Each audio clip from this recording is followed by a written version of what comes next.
Hi friends, welcome back. So China released a major stimulus package today in efforts to bail out the markets. And essentially, they're trying to instill confidence because that's what this game is all about, right? If people don't feel confident, they're just going to pull all their money out of everything and essentially hide it under the mattress. And they don't want you to do that. What do they want you to do?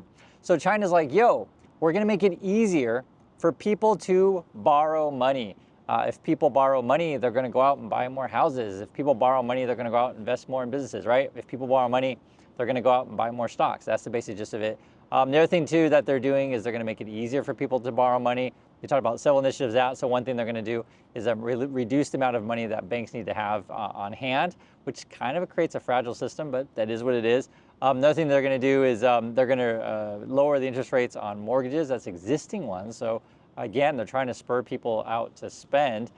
Basically, Chinese people are nervous about everything, and also too, they're worried about employment the same way that we are as well. So let's go over the details of this stuff, and this is coming from Barron's. It says here, among the measures were interest rate cuts by the People's Bank of China to spur borrowing, plus a reduction in the amount of reserves banks must hold relative to their assets.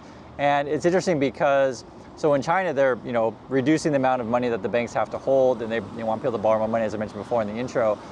We actually had the same situation in the USA. In fact, it's a little bit different though.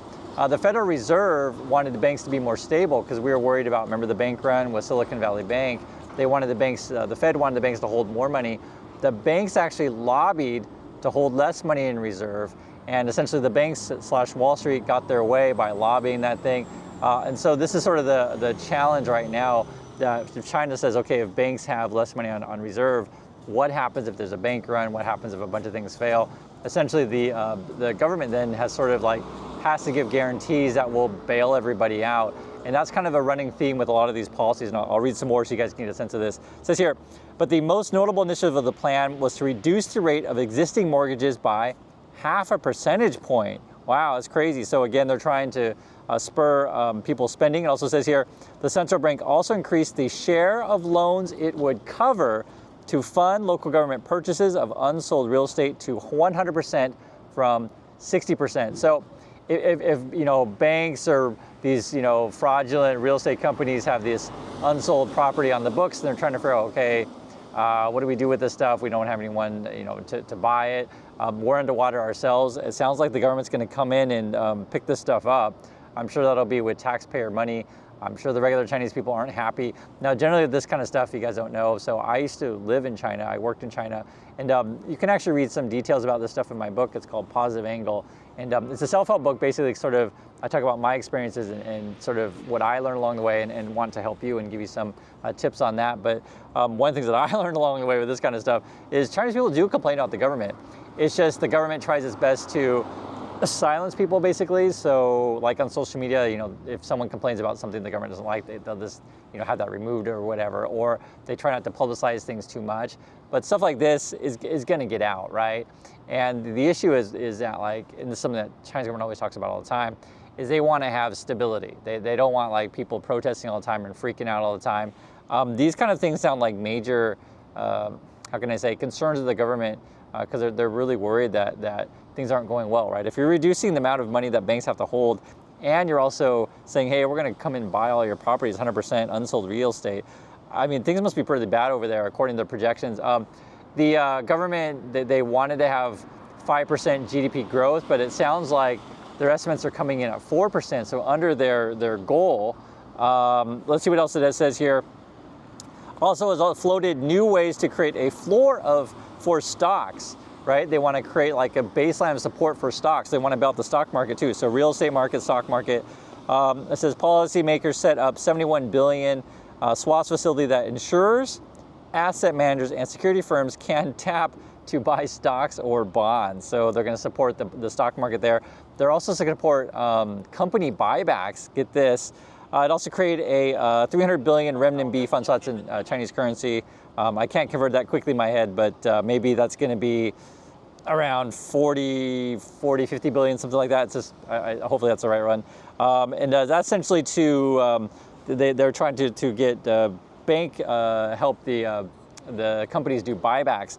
It says share repurchases are one of the few bright spots investors have seen in the market, where Alibaba Media bought back stocks.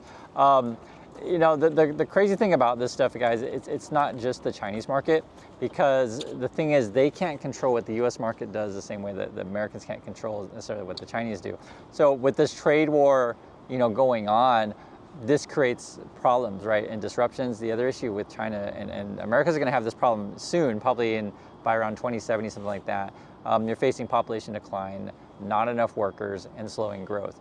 Because, think of it this way, and I've told you guys about it before on the channel, but for those of you new, you may not know, the idea of when you say, if they build it, they will come, right? The idea is like, hey, if my population is growing and money is flowing and everybody's making money, I'm going to build buildings, there's always someone to buy it. But like, what if there's no more buyers? There's just not. Like, everyone's living in a house and there's only so much speculation you can do, and the money's not there, plus the actual people aren't there, right? This is sort of what you're having. They basically overbuild, overborrowed, overleveraged, etc. Speaking of which, this is actually kind of interesting. Our markets are facing, in my opinion, a top in many ways. NVIDIA CEO Jensen Huang, he says he's done selling for now, I guess. That's what he's saying. But he sold $713 million worth of NVIDIA stock, and that was 6 million NVIDIA shares, so quite a lot. We also have another big person selling, the Tesla chief financial officer, so the Tesla CFO. I saw this actually, I didn't, it wasn't reported, because so many stories to talk about, but it was actually on their Tesla website in the SEC filings. You can find it. It's the one just yesterday. The name is Vibhav Taneja, Taneja, I think is how you say it. That's the Tesla CFO, sold 8,000 shares. So you have the NVIDIA CEO selling, the Tesla CFO is selling, right, stock. And then you got this was the headlines today. Also, U.S. consumer confidence falls most in 3 years on labor views, right? So what does that mean? Consumers are nervous about the future. Every time, I think this is in Michigan, they do a survey, say, hey, how are you feeling? What's your confidence level? Do you want to buy big purchases? How you feel about jobs, etc. This was a quote here. It says, the deterioration across the index's main components likely reflect consumer concerns about the labor market and reaction to, listen to this, fewer hours, slower payroll increases, fewer job openings, right? So people are worried about their jobs. Are they not getting paid enough? Are there not enough hours there?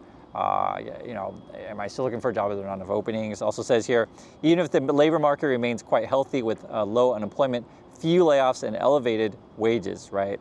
Also says here, the Justice Department, I guess that they're accusing Visa of a monopoly.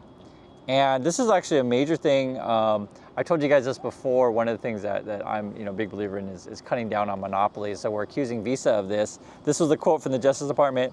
We allege that Visa has unlawfully amassed the power to extract fees that could far exceed what it could charge in a competitive market. That's coming from Attorney General Merrick Garland. Merchants and banks pass along those costs to customers either by raising prices or reducing quality or service. As a result, Visa's unlawful conduct affects not just the price of one thing, but the price of nearly everything. And why do we track this stuff? Well, I mean, one, you should be concerned about monopolies, but I think with consumer confidence, people are worried about their jobs. They're worried about the cost of things, and this kind of stuff. Maybe it'll end up helping consumers, right? If Visa is indeed has a monopoly in price gouging people, and then merchants pass on those crazy fees on to others, because the idea is that if there were actual competition, then Visa would actually have lower fees. One thing that's interesting here in Korea, and I'd like to hear from your neck of the woods, be it if you're in USA or other countries. Many merchants here actually take cash, and when they take cash, they actually give you a lower price because the price of using Visa or otherwise is actually really high, right? So they say, hey, if you pay cash, we'll pass a discount on to you because the merchant is getting the same amount of money. Guys, with all these things, I always tell you the same stuff. Please be careful out there, right? You got to take care of yourself. Make sure you're securing your job, and if this is just what it is, you always got to have relationships around you to kind of keep your ear to the grapevine to know what's going on, what is management doing, etc. Or if you're management, this is also a thing. It's unfortunate. Sometimes the upper ups on your end may say, hey, we got to make cuts, and so I need you to look at your team, and you got to cut like say 20% of them or something like that. Like for example, just yesterday it was the battery company in Europe. It's like their biggest battery company had layoffs. We know GM has layoffs, etc.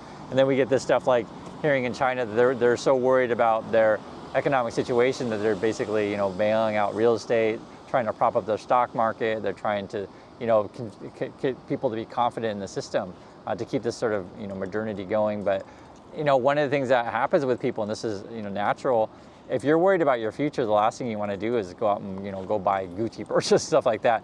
I've seen a lot of reports that the luxury companies, right, your Gucci, your Louis Vuitton, Prada, these kind of things, their forecasts are down. So if the rich people are feeling it and they don't want to spend too much money on luxury goods, how do you think the poor people feel, right? And you guys know this stuff already. We talk about this stuff all the time on the channel. So all these things relate. Please be careful out there, and I'll catch you in the next video.